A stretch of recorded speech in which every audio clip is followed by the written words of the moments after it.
Welcome to the Gaudium et Spes podcast, where every other week we bring you Catholic teachings and stories of faith from people throughout the Diocese of Pensacola-Tallahassee. Now, here are your hosts, Suzanne McNinch and Ches Filippini. Hello, and welcome to another episode of the Gaudium et Spes podcast.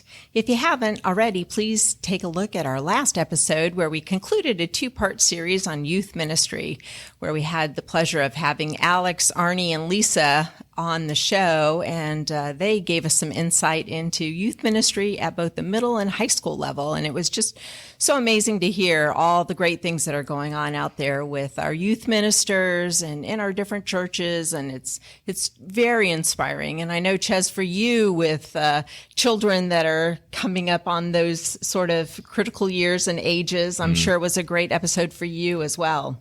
How badly we need amazing people like Alex and Arnie, and also Deacon, Father Raymond, and also Katie from the previous episode, Yes. Just doing ministry to people who are in that age where so much happens, so much changes, and it can be a powerful time to encounter Christ. So again, awesome conversation. Really loved it.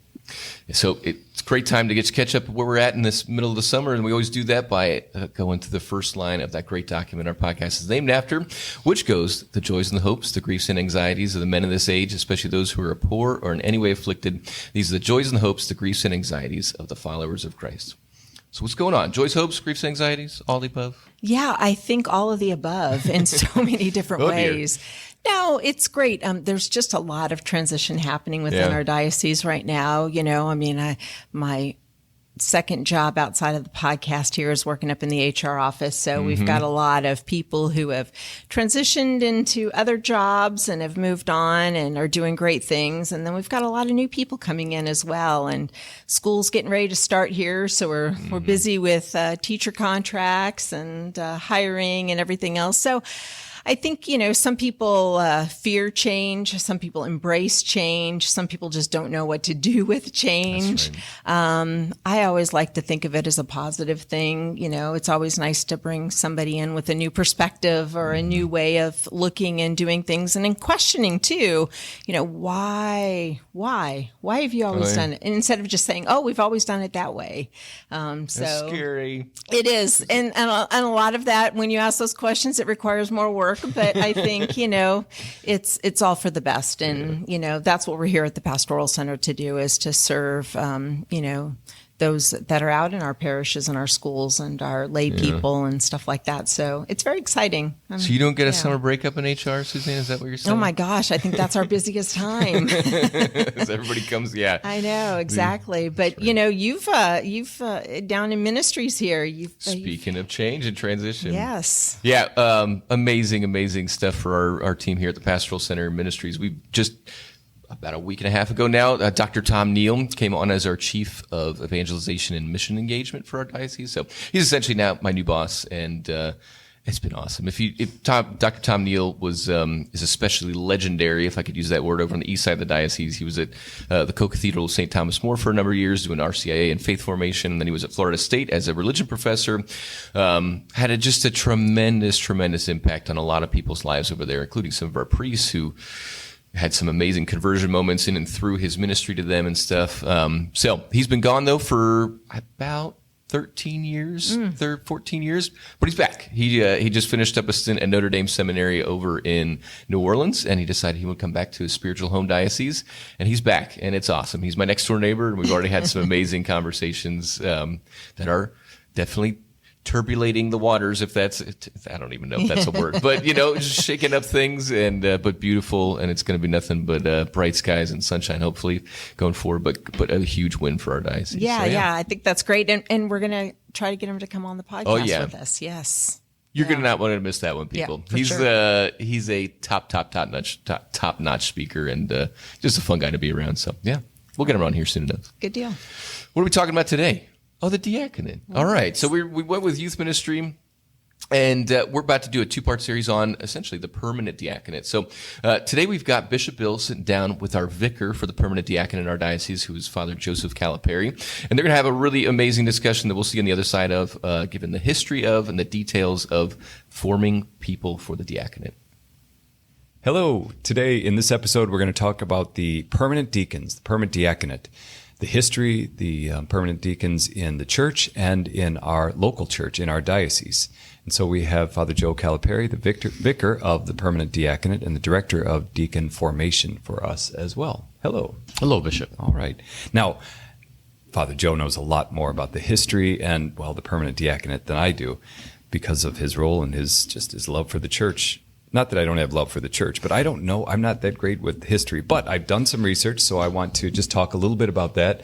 And Father Joe will fill in the gaps, because there will be a lot of gaps probably. And then also talk about the our situation here in our local church. You know, what are the requirements and what we're about. So here goes. So the permanent diaconate is something that is, some people say, wow, that's new in our church. Well, it is kind of new. It's relatively recent, at least the restoration of it. As you know, probably, hopefully, it goes, of course, all the way back to the Acts of the Apostles, that the apostles had, it's complained, you know, they were saying, we don't have enough time for the ministry, for the preaching and the celebration of the Eucharist. Because the church was growing, and it was growing especially among the Greek-speaking folks, and just it was expanding outward. And so they, came together. What shall we do? And it was decided through the Holy Spirit and their discernment that they should set aside 7 men at the time, and it doesn't use this word, but ordain them, lay hands on them, and pray over them, and then they could help to attend to the needs of widows and orphans and everything. And so really it's as old as the church, right in the time of the Acts of the Apostles. And as I understand it, they were basically ordained, set aside for ministry to assist the apostles. They were seen as ones who helped the apostles in their ministry. And not just this, the things that I read made it clear, they weren't just servants of the apostles. Of course they weren't, they didn't wait on them or anything like that. But they did, there's a lot of evidence that they helped with the writing of letters, or, they were just things like that, maybe not secretarial work, but very like a scribe perhaps for them.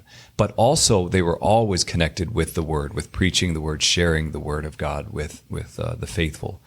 And so that's how it was. And it grew in that capacity for a while. For just a few centuries it was growing, not exponentially as what maybe you can fill in that gap, but it looks like it existed, but it wasn't very primary. In fact, what did grow was the ministry of priests in the church, and that grew and grew, and there was a tension, because as the priests grew, as the number of priests grew, the need for priests grew, as the community expanded outward, there was some tension. Well, what is the role of deacons, and who are they? The cooperators with the bishop, or are the priests? Who is the primary cooperator with the bishop? The bishops as successors of the apostles. And then, again, there is evidence that there was tension, that who do they report to then? Do they report to us, the priests, or do they report directly to the bishop, which is what they did, to the bishop? And so it looks like, and I wanted to note this, I found this. St. Ignatius of Antioch, a bishop who died in around the year 106. So the first century, he noted that the deacons had the two primary functions: to be as scribes in a sense for bishops and assist them in the ministry of the word and in serving the poor. By the 3rd century, there was already that decline because of the tension, as I said. And it looks like, again, by the 5th century, it was all but defunct. I mean, there were deacons around, but it was very sporadic. And then it just kind of fell out, at least, and I'm talking about the Western church in the West. It just fell out of favor, I guess. I'm not sure, but the emphasis was more and more on the priesthood and the bishop as the primary ministers in the church. And so I'm going to jump now to the 20th century. It seems, and I'm sure that's a huge gap, obviously, of 15 centuries, but I'm sure there had been some people who expressed a desire to bring it back, but it never obviously happened. And I found an anecdote that said, it was during World War II when there were priests imprisoned in concentration camps that they were trying to, ask the church, ask Rome for other options. They were imprisoned, and the church was in crisis as well. The whole world was in a crisis at that time, and they were starting to think, is there a way that we can have married men or single men, go out into the world and proclaim the word, teach, catechize, and help to build up the church as well. And I understand that it was presented to Pope Pius XII in 1957, who expressed his support, but said famously, the time is not yet ripe. It was ripe, according to the Holy Spirit and the church in the Second Vatican Council, because there we see, and Father Joe will read the paragraph, hopefully, from the great document. We've talked about this document in this podcast. I gave a whole episode on that, Lumen Gentium, the teaching on the church. And in there we have, in paragraph, I believe it is 29, that talks about the restoration of the permanent diaconate. Right. So from Lumen Gentium, paragraph 29, it says, at a lower level of the hierarchy are deacons, upon whom hands are imposed, not unto the priesthood, but unto a ministry of service. For strengthened by sacramental grace in communion with the bishop and his group of priests, they serve the people of God in the ministry of the liturgy, of the word, and of charity. It is the duty of the deacon, to the extent that he has been authorized by competent authority, to administer baptism solemnly, to be custodian and dispenser of the Eucharist, to assist at and bless marriages in the name of the Church, to bring viaticum to the dying, to read the sacred Scripture to the faithful, to instruct and exhort the people, to preside at the worship and prayer of the faithful, to administer sacramentals, and to officiate at funeral and burial services, dedicated to duties of charity and of administration. Let the deacons be mindful of the admonition of Blessed Polycarp. Be merciful, diligent, walking according to the truth of the Lord, who became the servant of all. These duties are so very necessary for the life of the Church, can in many ways be fulfilled only with difficulty according to the prevailing discipline of the Latin Church. For this reason, the diaconate can in the future be restored as a proper and permanent rank of the hierarchy. It pertains to the competent territorial bodies of bishops, of one kind or another, to decide with the approval of the Supreme Pontiff whether and where it is opportune for such deacons to be appointed for the care of souls. With the consent of the Roman Pontiff, this diaconate will be able to be conferred upon men of more mature age, even upon those living in the married state. It may also be conferred upon suitable young men. For them, however, the law of celibacy must remain intact. And that's amazing.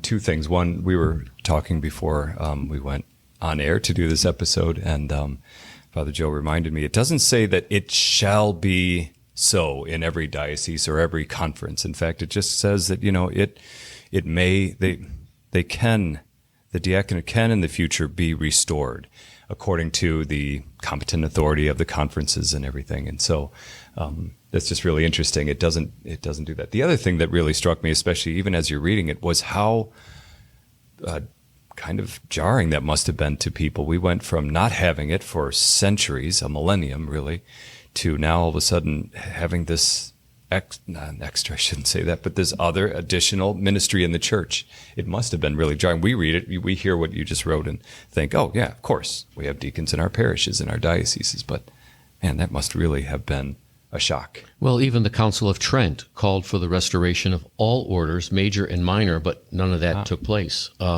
So it's really not until the Germans are the ones that started this discussion again and brought it to Pope Pius the 12th.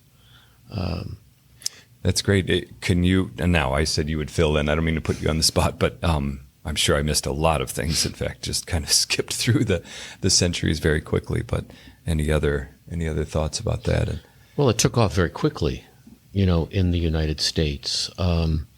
I was reading that in the Diocese of Salt Lake by 1976 or 1977, the bishop at that time, who had been present at all the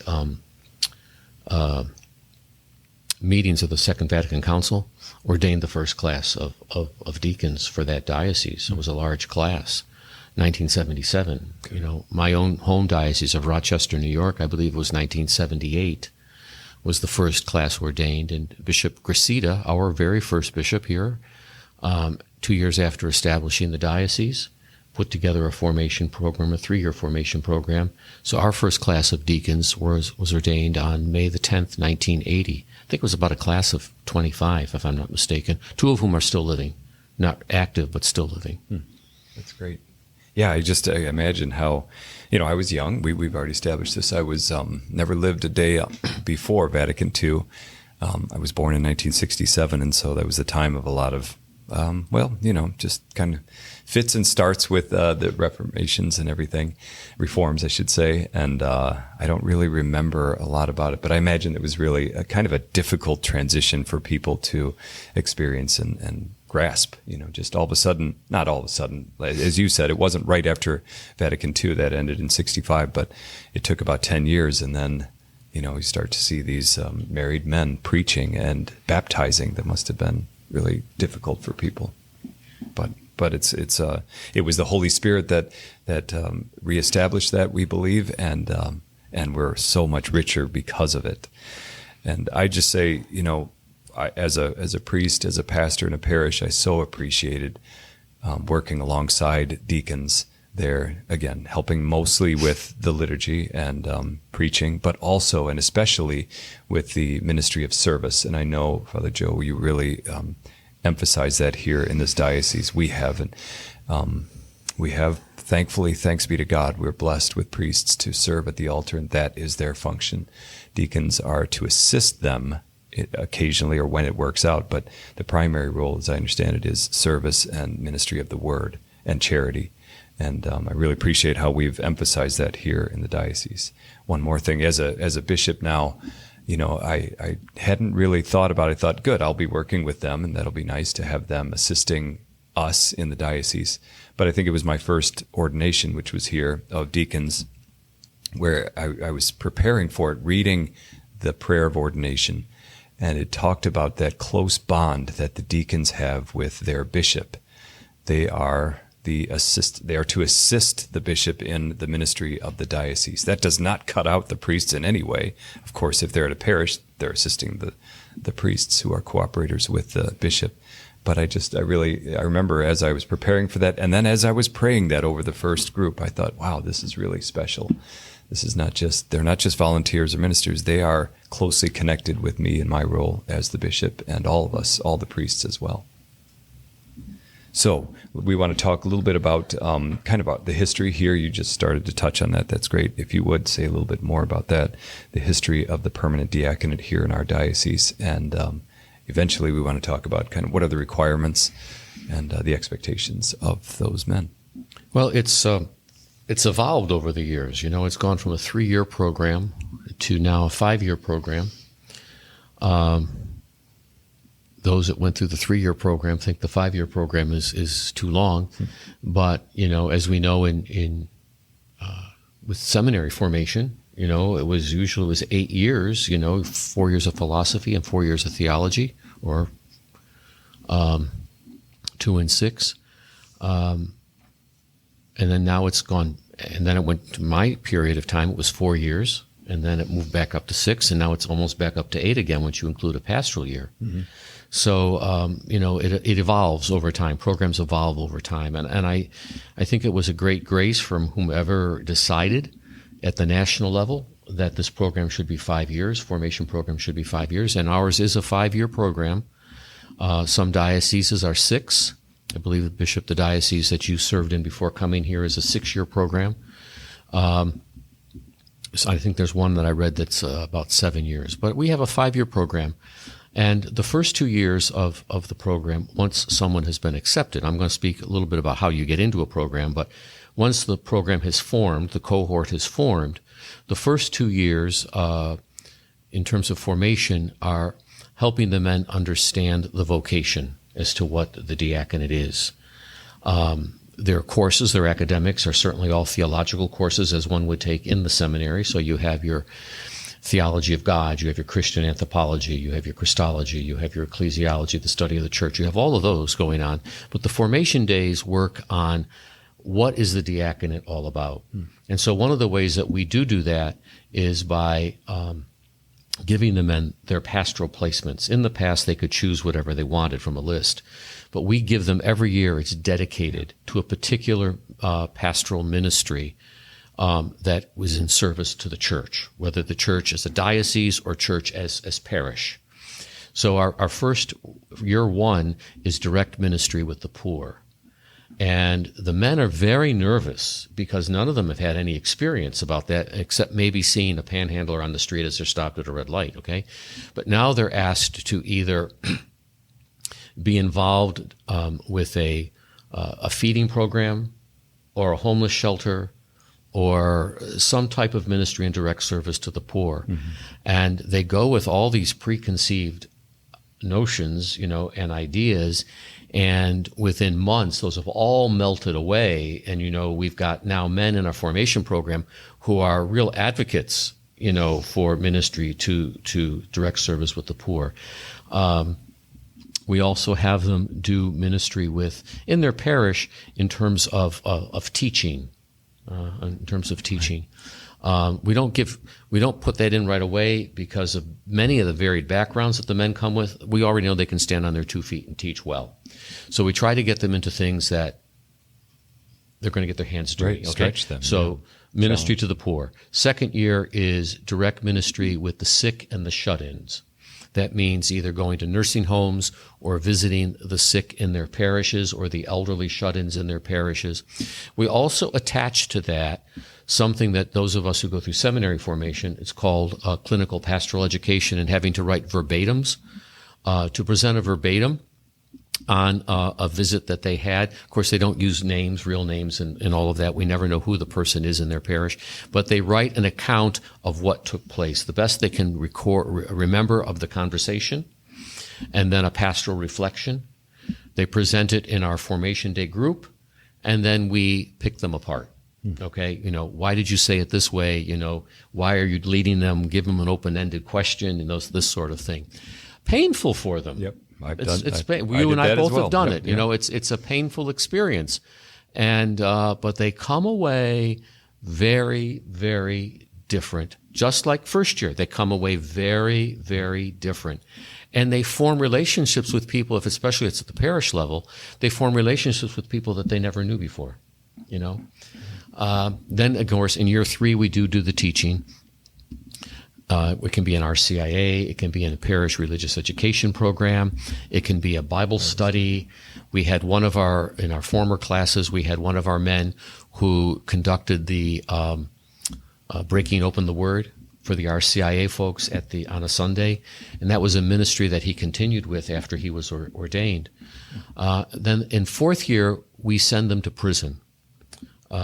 We get them certified. Chaplains, yeah. We get them certified in. Yeah, you said we send them to prison. Yeah, it was one deacon I was visiting with who was not from our diocese said to me, and we told him we'd be doing prison ministry. He said, well, when we were ordained, the bishop said he wanted to see us all in prison.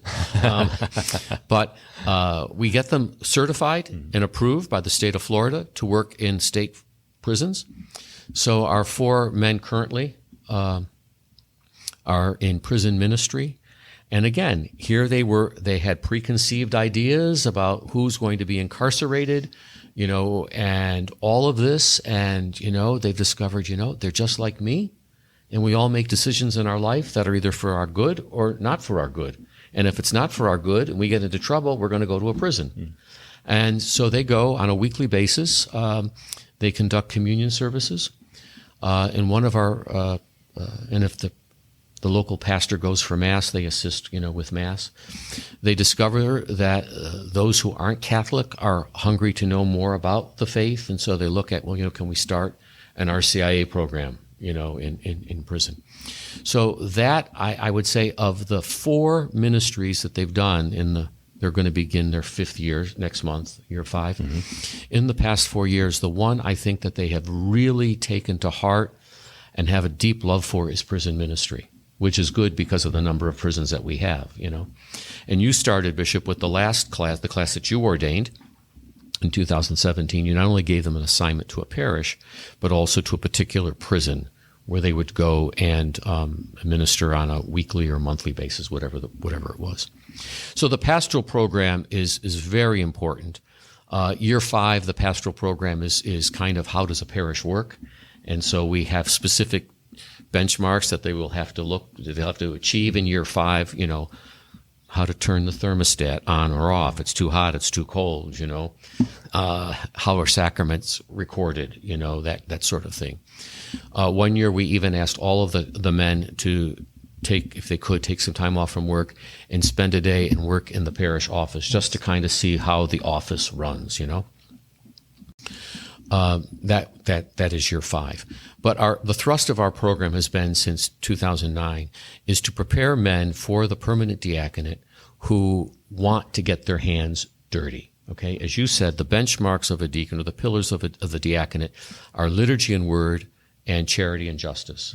So much is often given to liturgy and word at the expense of charity and justice, and I have flipped it around in my time because I really feel that our deacons need to be in the marketplace, okay, in the marketplace, and being that visible presence of Christ, the icon. They're ordained to be icon of Christ the servant. That's the language, the icon of Christ the servant in the marketplace. And they, assist in our parishes in a variety of ways, sacramental preparation, working with couples as an advocate in the declaration of nullity cases. So we train them all, we prepare them all for that in the 5 years of the formation program. Not only are they going to have, in fact, in year 5, canon law, general introduction to canon law, they'll also have a second course on canon law of marriage. So they'll know the canons of marriage, and then they'll also be trained in how to become advocates for our diocesan tribunal in preparation of cases. I love that. I just one thing about thank you for talking about our formation program, and the reasons behind it. For me, I'll plug in occasionally. Of course, I talk to the men and their wives and interact with them throughout the year, whatever. But I get to see them formally a couple of times a year. I come, for a day of formation or something for a few hours, and it really is heartening. I think, I don't know what you say. It's inspiring to me to hear their stories. And they share, they'll say kind of what we did in the seminary, how nervous we were, how anxious we were before we went to our first hospital bed, to talk to someone and minister to them, or the first time we went into a jail or prison. And yet there's also a sense of pride after that, on the other side of that, where, I enjoy this. I'm still nervous, but I enjoy this. And I've learned so much about my life. I think it's really good. We have I hope other dioceses have done this, but I know we do this well. We've emphasized formation and discernment. It's not just, hey, I want to be a priest, I want to be a deacon, and other people think I should, so ordain me. But this takes time. It takes, as you said, 5 years, 6 years, really, with discernment, an official year before that. And, we're moving toward that even more so with priests. We have a long formation program, but the Church has asked us to add basically another half year, which will turn out to be a whole year in the configuration of things, called a propedeutic year, a year of discernment, a year where you just kind of you focus on prayer and the basics of our faith. What does the Church teach? What is the Bible? What is catechesis? All of that. And so we've been doing that even before we had the propedeutic year in our diocese. We also have the academic component. I don't want to get away from that. Yeah. And I have to say, and I was telling the bishop, I think Bishop Ricard's legacy to the deacon formation program was to establish online academics. He wanted to tighten up the academic program and make it more consistent. And he sought out a program at Brescia University in Owensboro, Kentucky, that had a ministry program. And so that when I took over in 2009, the class was already in their first year of those academics. And it was a very good program. And when that class finished, we then moved over to the Aquinas School of Theology out of St. Louis. And it's 4 academic courses every year. They're 8 weeks in duration. Mm-hmm. They meet once a week in a synchronous or live session with the instructor. They have about 15 to 20 hours worth of academic work a week. So if they're employed, I mean, and a family, they're really having to balance their schedule. I mean, they're reading the same kinds of things that our seminarians are reading down at the seminary. They have papers to write. They have discussion boards to participate in. I mean, it's really it's intense. Yeah. This is not, a walk through, a pasture. This is a very intense program. And so 4 courses every year.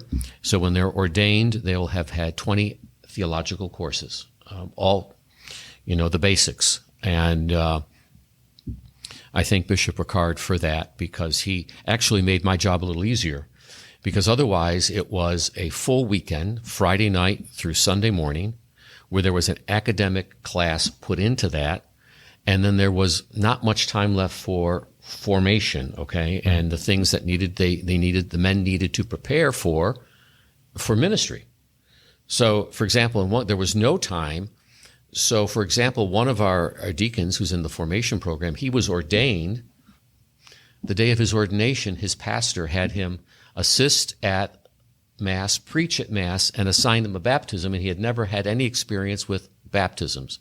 So in year 5, we do practicums with them on each sacrament that they can preside over. So they will be not only reading and studying about infant baptism, but they will do a video and present us with a video of them doing an staged infant baptism, know, and we'll critique them, so that at least when they do, they've got at least that behind them. So Bishop Ricard did us a great favor. Our formation days are the second Saturday of every month, and it's all day. Wives come with us. Wives are involved in the whole day, except for 2 hours in the afternoon, where we allow them to go off by themselves with the 2 wives of deacons who are on our formation program. And they have their own conversations, and they do their own, they'll do a Bible study together, they'll do some kind of study together, but they'll also talk about the life of a wife of a permanent deacon. When we start the program, even from the discernment phase, we speak about not the diaconate, but we speak about no matter how long you are in this program, whether you are in for the entire time, that you are advanced from year to year, or you're in 6 months, or you're in a year or 2 years, our goal is to make you a better Catholic gentleman. That is our goal, is to make you a better Catholic gentleman. And as the classes that I've had the privilege of presiding over, the wives have said consistently, "What have you done to my husband?" Okay, he's not the same man who entered this program. What have you done with him? And so the program works, because the men then begin, at least initially, to look at themselves as improving themselves as a Catholic.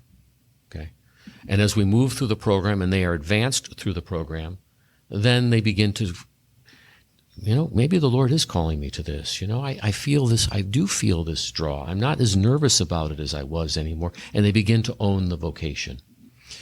Each year, the men are evaluated. They participate themselves in their evaluation. Their pastors do. Their formation advisor does. A final evaluation is presented. They're interviewed. The husband and wife are interviewed together. The wife is interviewed separately. The subcommittee for their evaluation puts together a final one, and then we all meet as a board. There's people outside of the formation program who are part of the board. Bishop meets with us, and we read the evaluation and make the recommendations as to advance the man or ask him maybe to take some time off, which might be necessary. But Bishop is always with us, and we make the recommendations, and it's the bishop who approves us, and I'm very grateful. Bishop Parks was also very much involved in those evaluations, as you have been, Bishop, and that's very helpful to us, because it also provides you an opportunity to see the man from a different level, but to see how others see him, and also to see how the program actually works. So if people ask you questions, why are they doing this? It wasn't like this when I went through. You can speak to it. I know we don't have much time left. We do discernment now. And the discernment phase has some components to it, and you have to be part of all the components in order to apply. You just can't pick and choose what you want to be a part of. And again, it's for the husband and the wife, in conversation with your respective pastor. Okay, this always has to be done in conversation with your respective pastor. Once we get through the discernment phase, then the question is put, do you want to apply? Again, husband and wife must talk. Husband and wife must talk with their pastor. Yes, I would like to apply. Okay. If you're between the ages of 35 and 54, you can apply. 54 is our maximum age for application. Just because a person applies, though, Bishop, as you know, that doesn't mean they're going to be accepted. And we make that very clear from the discernment phase. We also make very clear that if you are accepted, it doesn't mean that you're going to be advanced from year to year or that you will be ordained a deacon. We keep emphasizing that because we want to make it clear that this is a journey. Yeah. It's a discernment phase. The formation program is not an end to a means. Absolutely. Or a means to an end, a means to an end. But that this has to be entered in the right frame of mind. And if it's entered in the right frame of mind, the Lord will make a great production for us. Fantastic. You know? Yeah, thank you. Thank you for walking us through that, because I think a lot of people have questions about that. They don't really know a lot about their formation, their training, or discernment. And I think it's really good to know, the length and the detail and the fact that it is a discernment, and not just alone, but first and foremost with their wives and their families, and then with their pastor, with you, with the team, with people who know them well. And it's the church who calls to the vocation. Good. It's not the individual. It's the church who calls. If people would like to know about the requirements for application, if you go to our diocesan website, ptdiocese.org, and you click on offices, you'll go to, I think it's vocations, you'll find the Permanent Diaconate, and then you'll scroll down and you'll see Permanent Deacon Formation or Diaconate Formation, I forget how it's worded. You click on that, and there's an opening paragraph, and then you'll see highlighted requirements. And if you go there, it'll list all the 17 requirements that we have. The first one, I just want to highlight 5 of them very quickly. The first one is if you have come into the church, the RCIA program, there is a minimum period of 5 years as an active and faithful Catholic. Again, the ages are at least 35, no older than 54 at that time. We'd love to have younger men, but we also are mindful of men with families, young children, especially very young children. Your responsibility needs to be with your. You don't want to become a deacon, be ordained a deacon, and say, I missed 6-7 years of my children's lives. Mm-hmm. We always have classes that will be forming, so there's always time. Have successfully completed 2 years of college. Not that you have to have a college degree, but you've had some college to be able to handle the work of theological concepts. If you're married, it's married in a sacramental marriage for a period of at least 5 years. And then there are 12 other requirements that you can look at. But those are the main ones that I wanted to highlight, because each one of those over the years have presented some challenges for us. Mm-hmm. And I think people need to know them and understand them. But they're very readily accessible to anyone who is interested. Great. Okay. Just a couple of quick things. Speed round here, because we have just a few more minutes left. One is celibacy. People say, well, what is celibacy then? If married men can become deacons, then what is the value of celibacy? And as I understand it, celibacy still is celibacy. Once, I shouldn't say that. I guess I should say, once you're ordained, you're in that state there. If you're married, then you're married. If your wife dies after ordination, then you cannot get remarried. And that's something that the wife needs to know and agree on. The obligation to celibacy for permanent deacons is implied in their ordination. Yes. We talk about it a lot. They have a conference from me on it. And I ask them to talk about it with the wives, and usually the wife comes back and says, well, I don't care. It's going to be your decision. I'm not going to be around. Do what you need to do. Yeah. But they have to talk about that. They have to know talk about it. Yeah. This is a commitment for life. Yeah. And if a single man is ordained to the permanent diaconate, he is celibate then. He is not able to get married after that. Without an indult, No, in fact, in the ordination for him, you would have to do the promise of celibacy. That's right. Yes. Okay, speed round, as I said, salary. Do they receive a salary? They do not, unless you have given them a canonical assignment to a parish to be like a parish administrator. Okay. Yeah, that's surprising. I think recently my mom, they have a couple of deacons at her parish, and she said they're always here. I see them at Mass, and I see them around the parish. How much do they get paid? And I said nothing. She couldn't believe that. So that's really it's a great service. It's a great gift to the church in that way as well. And then the wives, people ask, is there how should I say, a formal function for the wives. I think there is not, right? Obviously, it's. I mean, they may have some prominence, or I guess people know that you're the deacon's wife, but. Well, we asked the wives to be involved in their parish and whatever it was they were doing, to be involved with their parish. They don't have to be joined at the hip to their husband. A physician's wife is not joined at his hip. A lawyer, attorney's wife is the same. But to be involved, in the parish as they have been, to be a source of support to their husband and also a source of support to their parish. Absolutely. Great. Well, as I conclude, I just ask that as we conclude here, and if you have any other thoughts, that's fine. But that you pray for the process, pray for those in discernment, pray for our deacons and their wives and their families, and please support them. I know our parishioners are very generous to our priests, our parish staffs. I think the same should be true for our deacons. If you write your pastor, your priest a card at Christmas or on their birthday, then please think about doing that as well for our deacons and for their families. And of course, if they're experiencing something in their family, then reach out to them, I think that's really important. So please pray for them and support them as well. Anything else that we can offer? If anyone wants to know the anniversary of one of our deacons, if you just call our diocesan office for the Permanent Diaconate at 850-435-3500, we can give you that anniversary date and you can send him a card. Nice. Well, thank you. Thank you for this. Thank you for your great ministry in this office and this vicariate. Appreciate it very much. It's a great gift to our church. Hopefully very soon we will have, in a future episode, one of our deacons and his wife, and they will share their ministry as well with us. So God bless you. Hello and welcome back. Wow, what another incredible educational series on the diaconate program, both by Bishop Wack and Father Joe. I mean, they went through the history. They went through, what it takes to become a deacon each year, specifically what's required.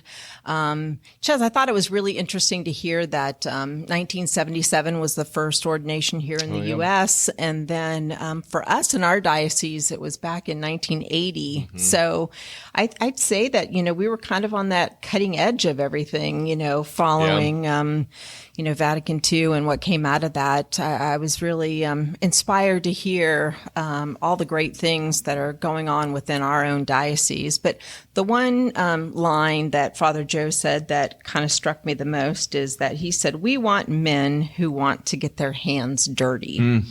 He talked about charity and justice, the liturgy and the word, and then obviously the sacraments too. And so, it just kind of brings back full circle to me, the importance of our deacons and their wives in all of our parishes across the diocese and what they do, and the fact that they don't get paid to do what they're doing. Dang. And they do it out of just sheer love and joy and wanting to give back and share and be part of something bigger than themselves. And I think it's truly inspiring. So I agree. Yeah, that